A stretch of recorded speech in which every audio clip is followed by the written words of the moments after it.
Hello বন্ধুরা, তো এটা হচ্ছে আমার মেয়ের বার্থডে ব্লগ। তো দেখো সন্ধে হয়ে গেছিলো আর এখানে সাজানো এখনও অবধি শেষ হয়নি। আর এদিকে সন্ধে হয়ে গেছিলো বলে সবাইকে দিয়েছিলাম চা। আর এই যে কিছুক্ষণ পরে দেখো পুরো সাজানো হয়ে গেছে। সাজানোটা কেমন লাগছে তোমরা কমেন্টে বলো। আর এই বেলুনগুলোতে দেখো দিয়েছিল চকলেট। তো খুব মজা হয়েছে, তো তোমরা পুরো ভিডিওটা দেখতে থাকো। চলো, এই যে ফটোটা দেখছো, তো এটা গিফটে পাওয়া। তো গিফটের আনবক্সিংয়ের ভিডিওতে তোমরা পেয়ে যাবে এটা কে দিয়েছিল সেটা বলে দেবো। এই যে দেখো আমার বেশ এখানটা ভালোই লাগছিলো, তো আমি এখানে দাঁড়িয়ে দাঁড়িয়ে একটু ভিডিও বানাচ্ছিলাম। তো চলো এবার ওপরে যাওয়া যাক।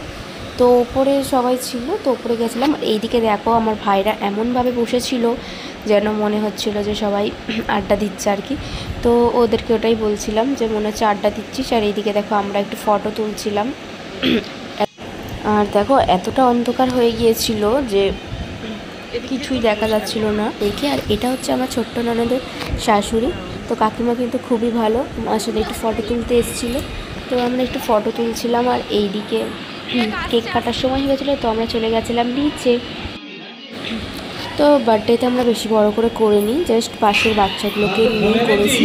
এদিকে দেখো আমার মেয়ে মানে বার্থডে গার্ল, তো ও কিন্তু কাঁদছিল এত লোক দেখে। তো যাই হোক, আর কিছুই পরতে চাইছিল না, জামাটা তাও জোর করে পরানো হয়েছে। বার্থডে জামাটা ওকে কেমন লাগছে কমেন্টে বলবে। এই যে দেখো সবাই এখানটা দাঁড়িয়ে দাঁড়িয়ে ওকে দেখছিল।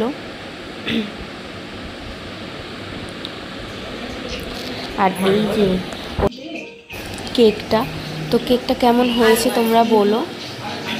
তো চলো নেক্সট ভিডিওতে বার্থডে ব্লগটা আসছে।